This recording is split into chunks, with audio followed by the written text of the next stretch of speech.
Right, we'll segue from this chat about Easter eggs and cold beaches to PodPlus. Morning, everybody. Who is here for the first time? Let us know in chat. Are you here for the first time on PodPlus? If so, welcome, but let us know.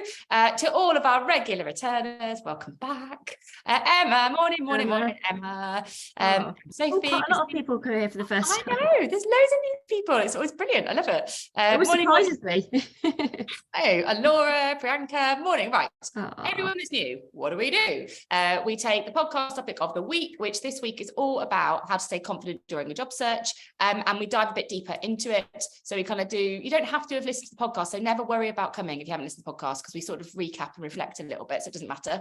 And I think the very best thing about being part of PodPlus is people in PodPlus, i.e. you, not us, because of the things that you share and the things that you know and the way that we sort of build on things better together. So definitely worth keeping chat open. Good morning, Anyeka. Definitely worth keeping chat open, because like all the good stuff goes in chat, I think. Sarah and I just tried to spark some conversation and the good stuff goes in chat. So head into there, contribute lots, and yeah, that's about it. We're going to divide up today. So Sarah's going to go first and just ask a few questions, get a bit of collective insight around job search stuff. And then I'm going to do a dive into some of the ideas for action that we can all build on together.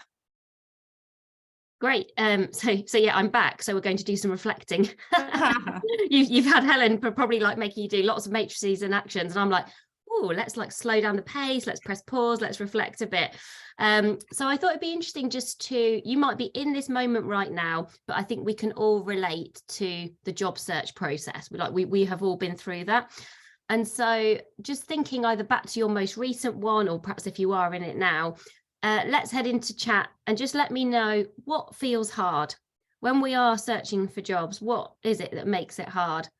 Yeah, even Helen's background, she's even got a matrix for a background, Steve. Also, just one little thing that's not about this at all. You know, everyone, you know, I'm not at home obviously today, so no postman interrupted me. Sarah, you've missed the postman interrupting PodPlus. But did you see someone just came into this room? No. Someone just came into this room. I'm like, I can't escape people joining the rooms. Anyway, sorry, Sarah, you had asked a very serious question. Yes, so. What's hard when you're in a job search process? What's hard? So yeah, not hearing back, the rejection, the ghosting. Mariette, you perhaps start to feel you start to lose your confidence. Nicola, that's a really good insight. So where to start? You know, sort of I actually often hear this within the context of Squiggly Careers. There are almost so many options. You know, when you go into those very big supermarkets, too much choice is not good for our brains. So almost if you think, well, I'm interested in lots of things, or I could go in lots of different directions, actually that can feel really overwhelming for us. Nicola, really good sort of specific insight there around ADHD. So the fact that you've got that, and that actually the rejection actually feels even harder for you.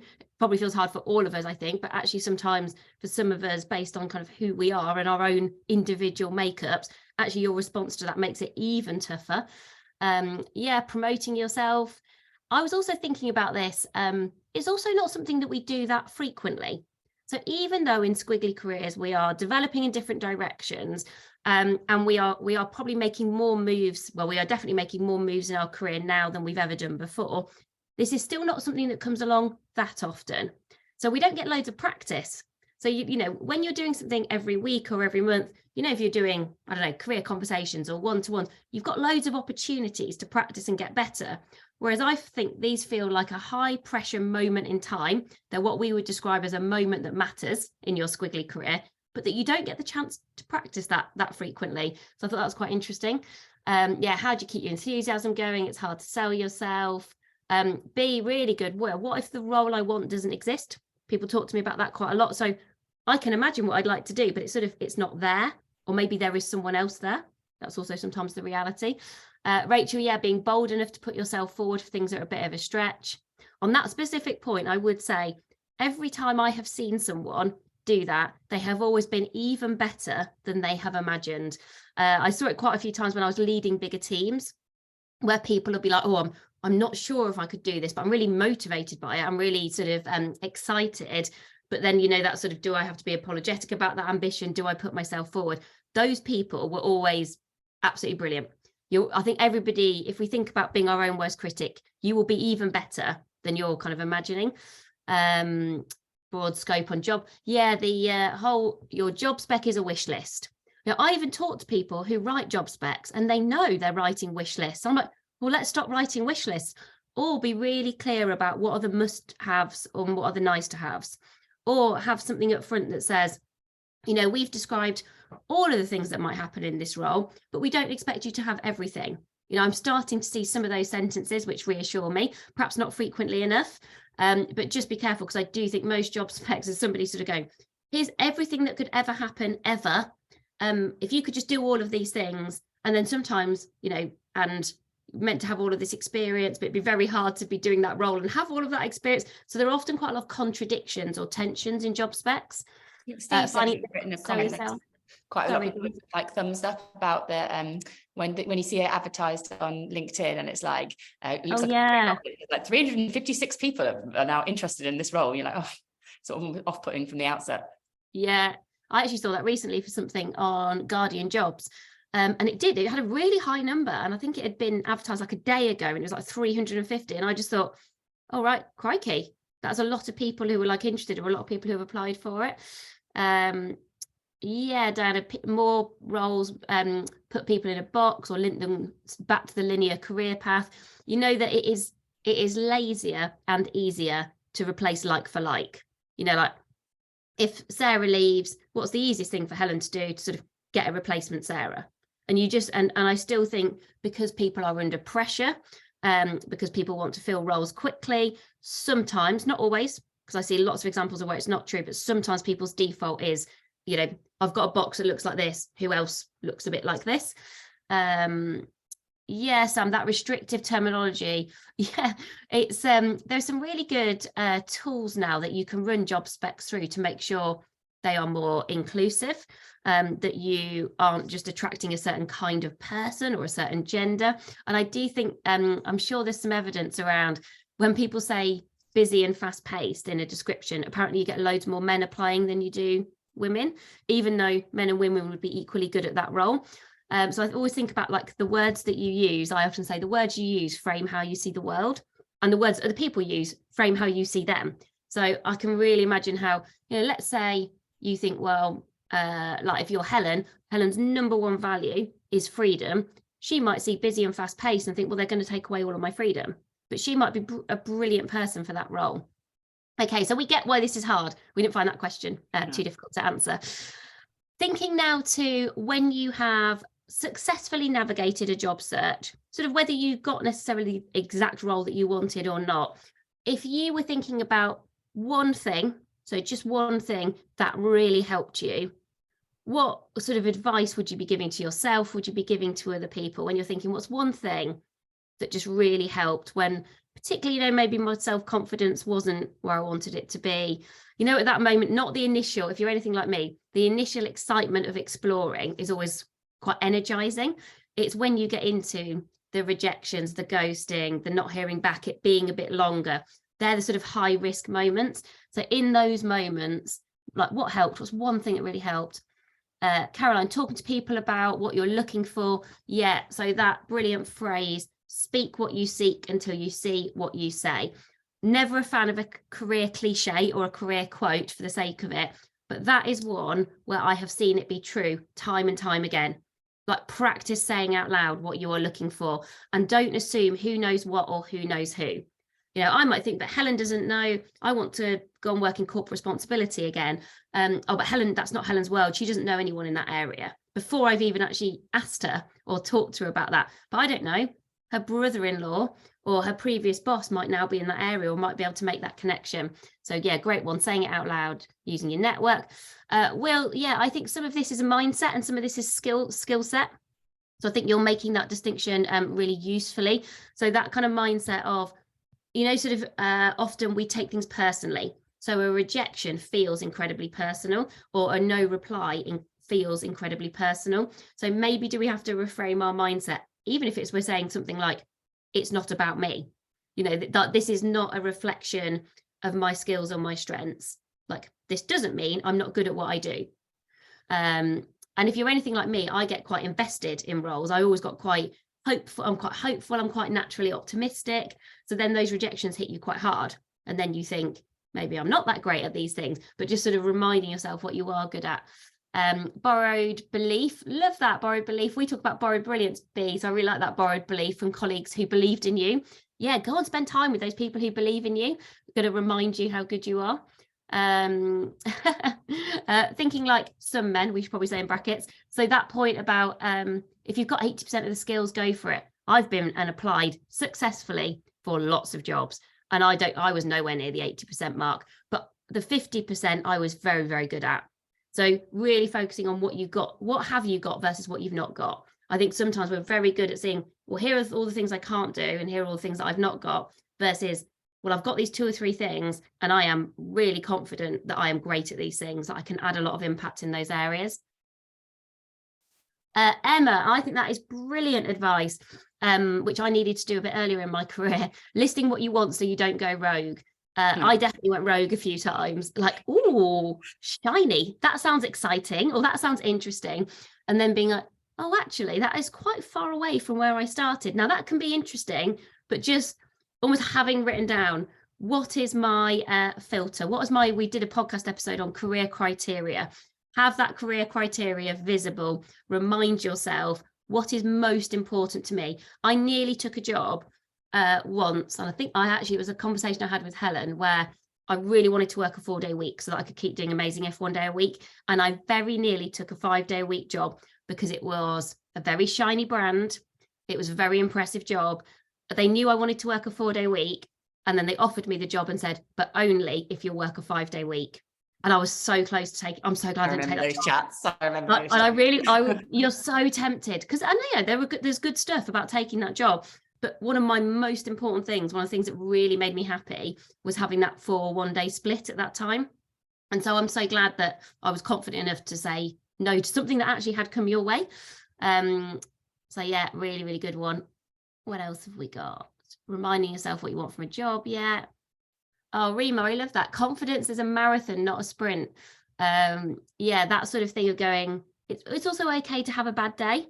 It's okay to give yourself a break.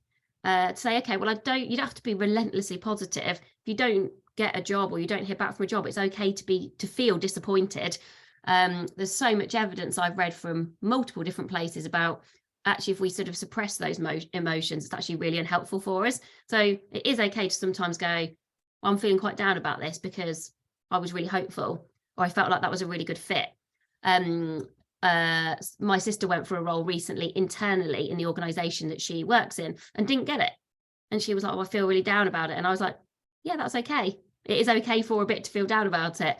And then I can just see you now sort of replenishing that confidence so that she can then kind of go again and think about, okay, what now?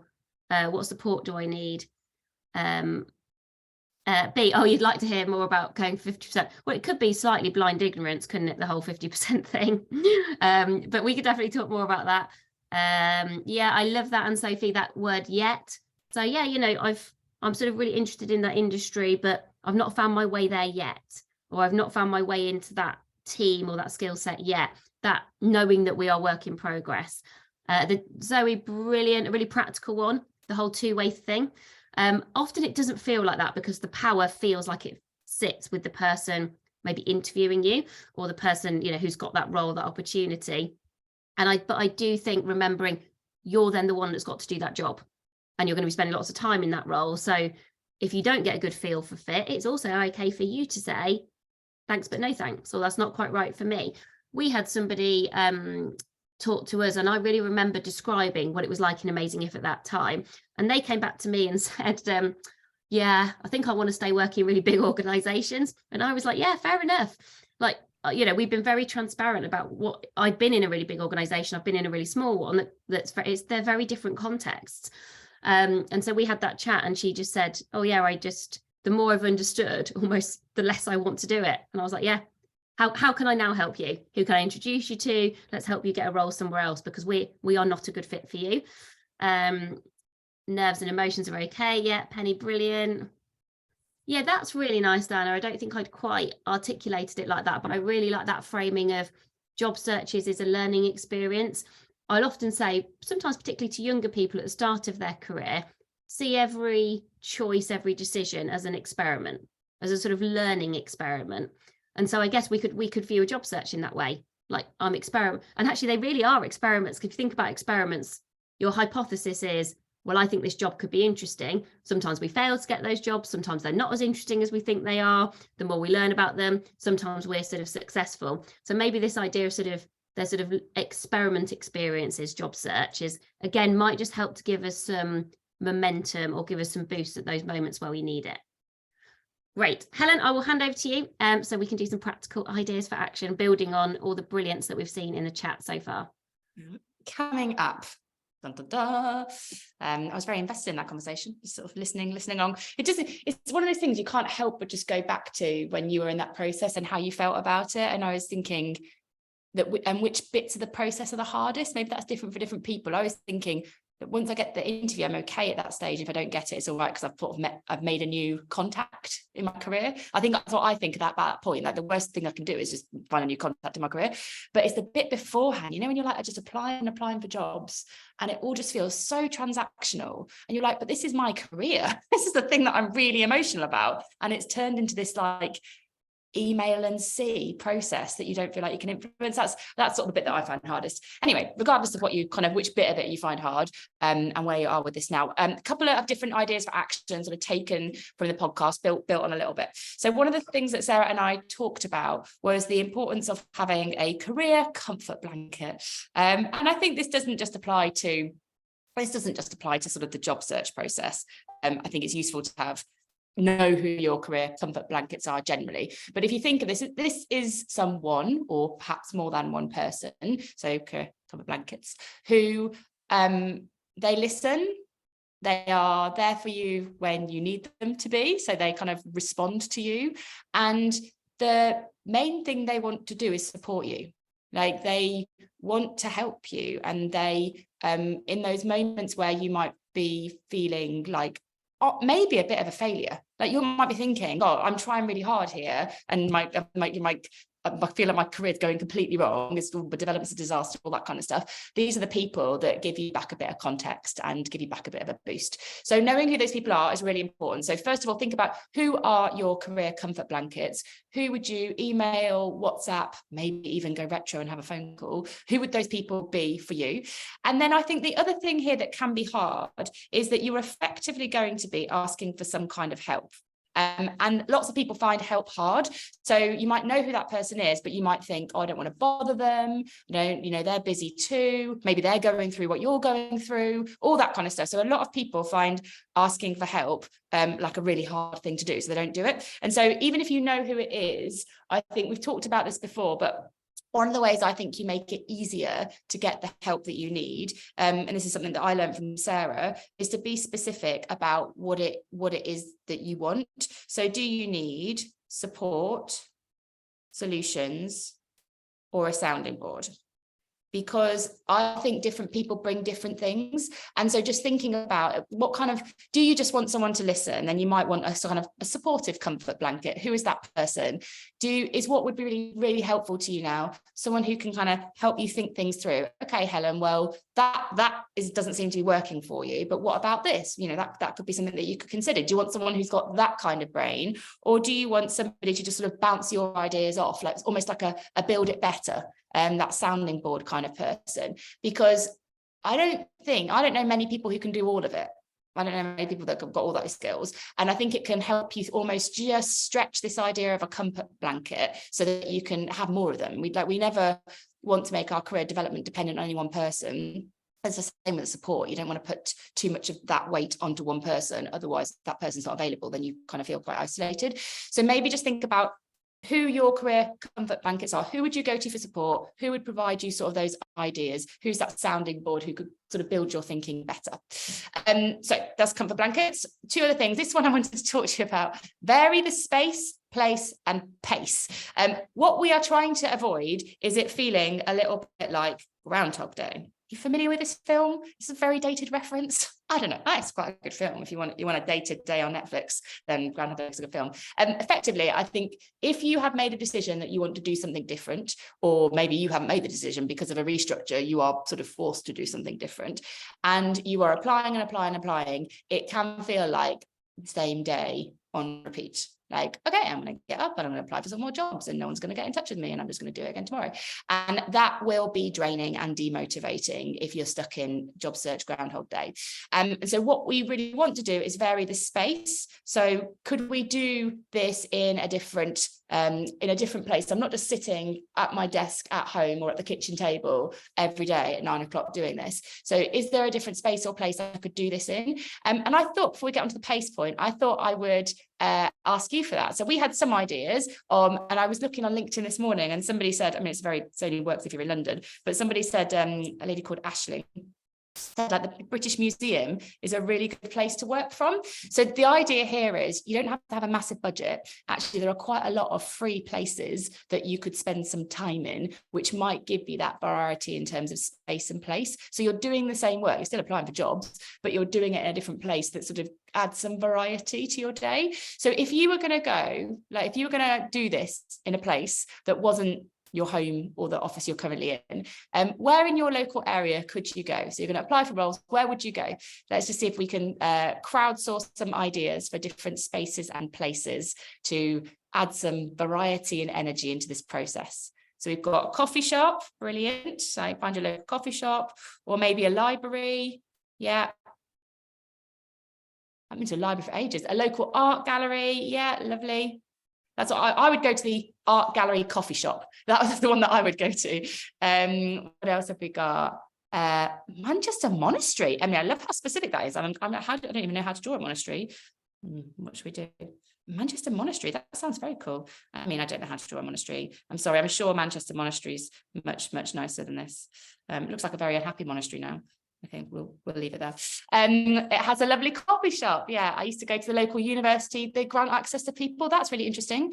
Hotel lobbies, cafes. Yeah, Diana, Sarah and I were saying, again, there's a couple of places in London that you can almost get like a day pass to in the, so they sort of like, I guess it's how hotels are making money. And so you get the day pass, you can work there for the day.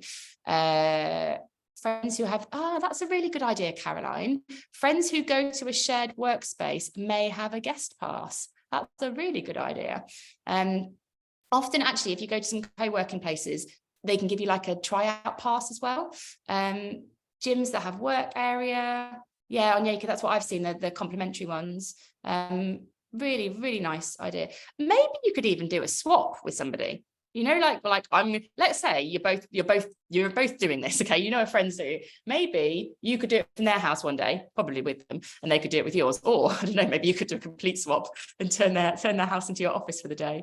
Gyms that have a work area. Lucy's there. Happy gym day, Lucy. A friend's home office when they're in the office. Yeah, absolutely. So the idea here is to add some variety. Do it in a different place, and it can stimulate your day. Telford has a workspace for 20 quid. I love that, Hayley. Again, I think this is not the same point applies whether you're looking for a new job or not. I think varying your space and place is actually important for your energy at work regardless. It just kind of gives you a bit of a boost. The pace point is interesting as well, so I don't want to kind of miss out on that. On the podcast, we talk about time boxing and time breaking. And the one that you choose sort of depends on your situation. Time boxing might be you need a new job and you are out of work at the moment. So there's a bit of a pressure on what you're doing. So you can't just stop for a week because this is important to you, identity and income probably. So what you want to do is time boxing a little bit. So not like go at it for the entire day. It's probably going to feel quite draining. Maybe say, I'm going to do this like 9 to 11:30, and that's going to be my really intense focus time on it. And then I'm going to do something else in the afternoon. I'm going to go for a walk. I'm going to do some learning. I'm going to connect with communities, whatever it is. But that's the time boxing. So you really create a focus time so it doesn't just go throughout your day. Time breaking is more like, let's say you're in employment at the moment, you're looking for a new role, but it's not like a desperate need for your development.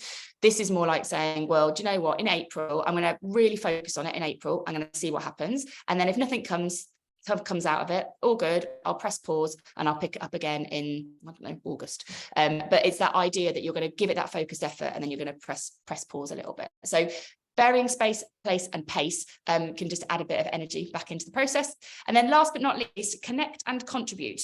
So I think we all know this, but most of our opportunities will come through people. They are not going to come through what's advertised on an intranet, or they're not going to come through a random thing you apply for on LinkedIn. Most of our opportunities come through people. So when we connect with different communities, what we do is increase our opportunities. That's what we're looking to do. So I would think about you and your profession. What communities are you already connected to, or could you get connected to? And I also thought it might be useful just to do a little bit of community sort of crowdsourcing now. Maybe head into chat, whatever your profession is, what communities are you aware of that are connected to your profession? So for example, previously in marketing, I would say the Marketing Academy, Marketing Society, they would have been some of the communities that I could have spent time in, met and spoke to new people who might have spotted opportunities I wasn't aware of. But just head into chat, what communities in your profession? So you might be like accounting, the SEMA group, I don't know, Copy Club for Marketing, thanks Lizzie, CIPD, great one Bucky, nice to see you as well, Women in Public Sector Innovation on Yaka. We didn't have one for my profession in the city, so myself, I mean, yeah. And do you know what, if you look and you can't find one, just set one up. We're like, because also that's quite a good way of saying you can reach out to other people and say, I can't see a community that exists around our thing, but it'd be good for us to talk. Do you want to set something up? Marketing meetup, Rachel, that's a great one. And often, I mean, it's going more in person, but often there's a lot of stuff virtually, run by Joe. Really good one, CIPD, Chartered Institute of IT. So all the communities that are coming up in chat now are just good ones to have a look at. Is there an in-person or a virtual event? And maybe just make your intention to connect with one person. Like, don't put too much pressure on yourself. And like, I've got to know everybody in this thing, just connect with one person. And then the other thing here is to contribute. Because if you can contribute to that community in some way, so maybe you get in touch with the organisers afterwards, or if you're confident enough, you can speak about a project that you've been working on, all those sorts of things. What happens is two things. A, you get the helpers high. So that's what we're really looking for. We feel better. It gives us a boost. So you get that high from helping, but also your strengths stand out. So these people that spot opportunities you're not aware of have now seen you in a really positive way. And it's the connecting and contributing that create more opportunities for you. So they are all of our ideas. We have like less than 1 minute to go. I guess the main message is, if you're finding it hard right now, like we will be as here for you as we can. Like we've tried to cover it on that podcast, but we have got loads of other resources for you. So if it's affecting your confidence, or you want to invest in your network a bit more, we have got podcasts on all of that stuff. So try and find it. And if you can't, message us and we'll email you. But just keep going, but be kind to yourself in the process, because it isn't always easy. Anything you want to add, Sarah? I've just put a link in. So if people are live in their job search right now, and we sort of don't want to put anyone on the spot, because that, you know, for some people you might not want to share that with everybody here. But BeWork is a great place to look if you are interested in sort of purposeful organisations who've gone through the B Corporation standard.